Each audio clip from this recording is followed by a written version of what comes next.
காத்திடுவேன் உன்னை கண்ணின் மணி போல் ஜீவிய காலம் எல்லாம். காத்திடுவேன் உன்னை கண்ணின் மணி போல் ஜீவிய காலம் எல்லாம். உந்தன் ஜீவிய காலம் எல்லாம் நிச்சயமாகவே முடிவு உண்டு. நம்பிக்கை வீண் போகாது.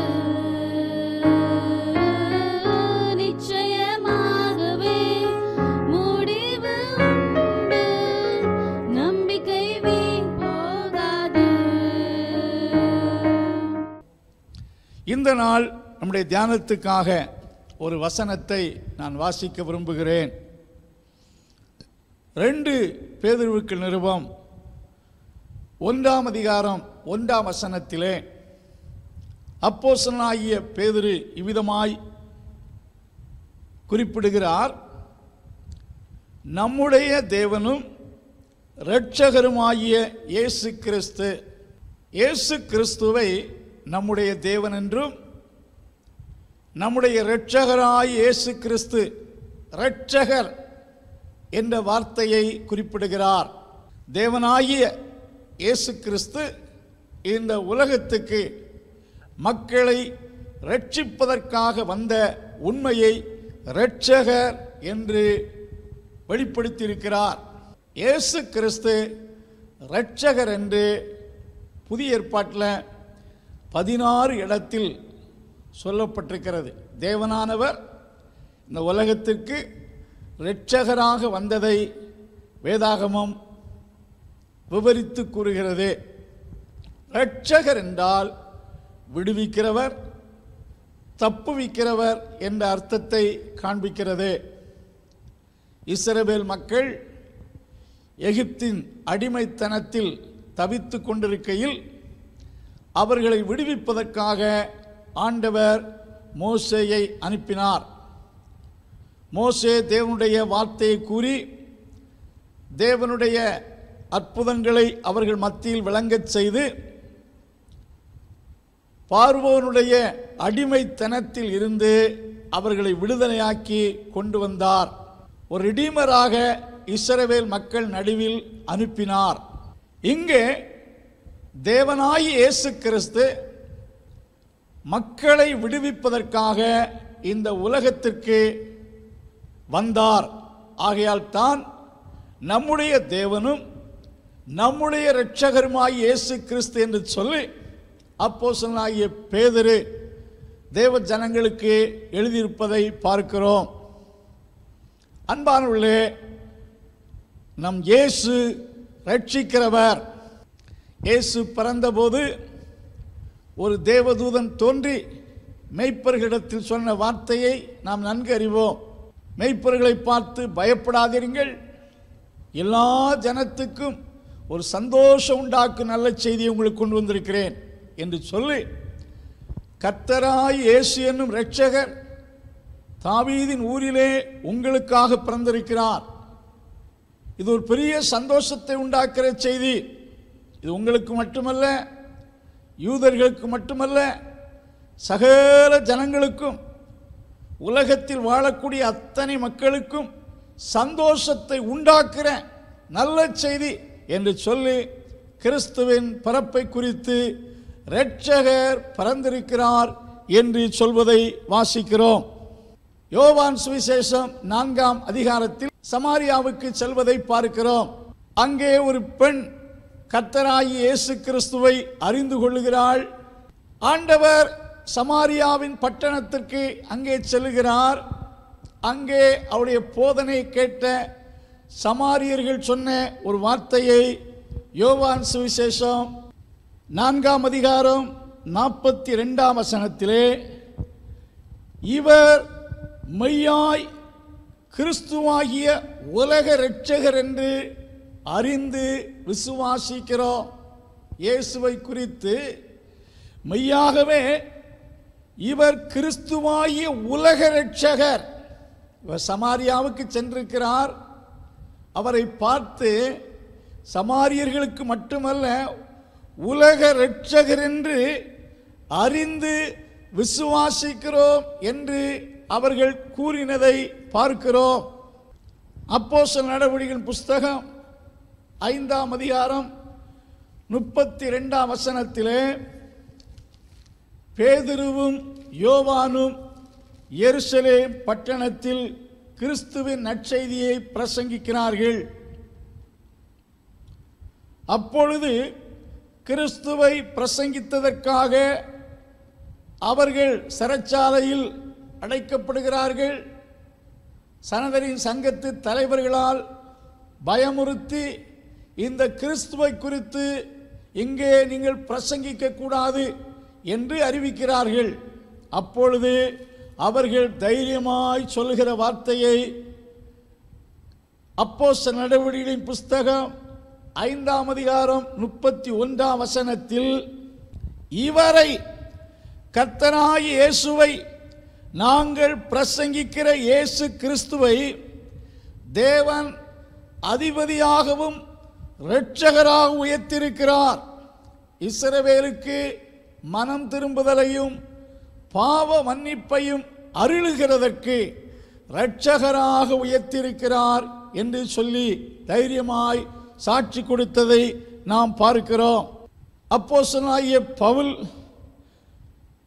2 தீமோத்தேயு 1ஆம் அதிகாரம் 10ஆம் வசனத்திலே, நம்முடைய இரட்சகராய் இயேசு கிறிஸ்து பிரசன்னமானார் என்று குறிப்பிடுகிறார்.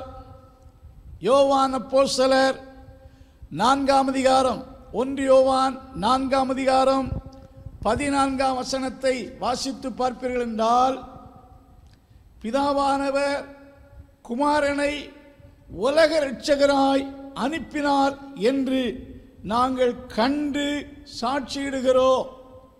உலக இரட்சகராக தேவன் இவரை அனுப்பினார் என்று கண்டு சாட்சியிடுகிறோம். இந்த வசனங்கள் எல்லாம் நமக்கு எதை போதிக்கிறது என்றால், தேவனாகிய இயேசு கிறிஸ்து உலக இரட்சகராக தோன்றினார், சகல மக்களின் மீட்பராக வந்தார், எல்லா மக்களுக்கும் இரட்சிப்பை அருளுவதற்காக இந்த பூமிக்கு வந்தார் என்பதை நமக்கு போதிக்கிறது.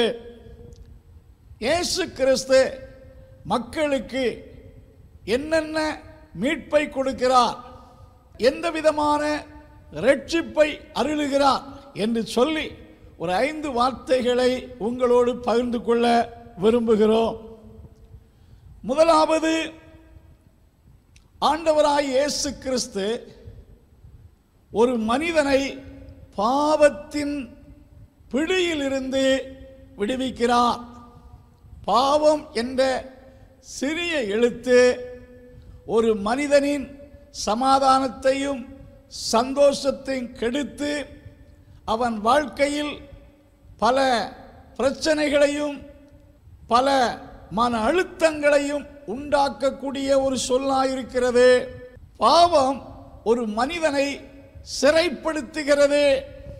இயேசு சொன்னார், பாவம் செய்கிற எவனும் பாவத்திற்கு அடிமையாயிருக்கிறான் என்று சொன்னார்.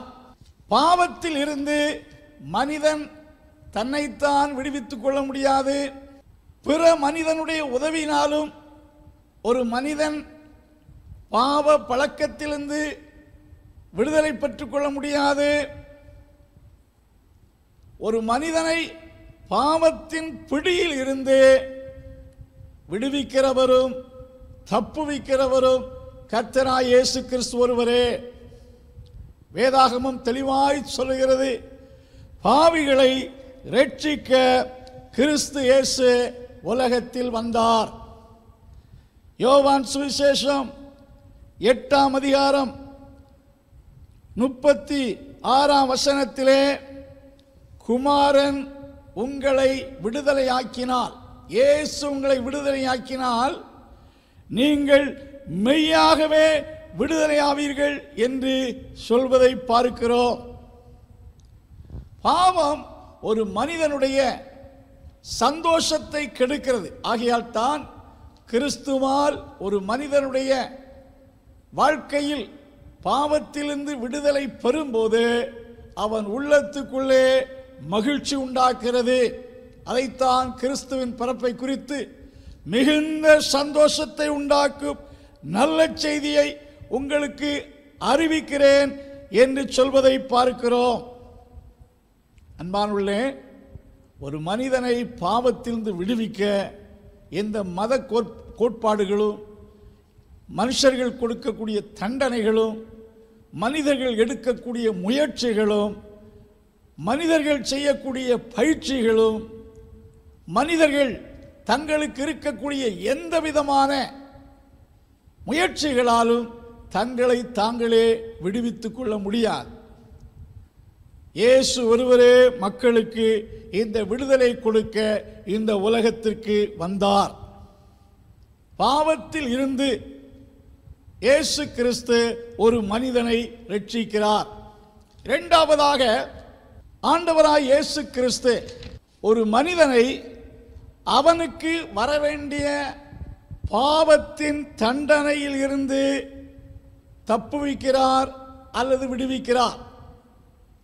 Jesus saves a man from the punishment of his sin.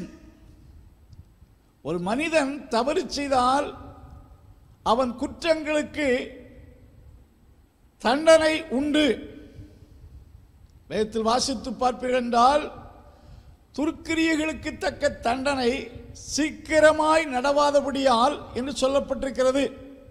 இந்த தண்டனையைத்தான் வேதாகமம் தேவனுடைய கோபாக்கினை என்று சொல்லப்பட்டிருக்கிறது. மனிதன் தான் செய்த பாவத்துக்கு தக்க தண்டனையில் இருந்து தன்னைத்தான் தப்பித்துக் கொள்ள முடியாது. இயேசு கிறிஸ்துவை விசுவாசிக்கையில் ஒரு மனிதன் செய்த பாவத்தை மன்னித்து அவன் பாவ பழக்கத்திலிருந்து விடுவித்தது மட்டுமல்ல, விடுதலை பெறுவதற்கு முன்பாக அவன் செய்த அத்தனை பாவங்களை மன்னித்து அவனுக்கு வரவேண்டிய தண்டனையிலிருந்து இயேசு விடுவிக்கிறார்.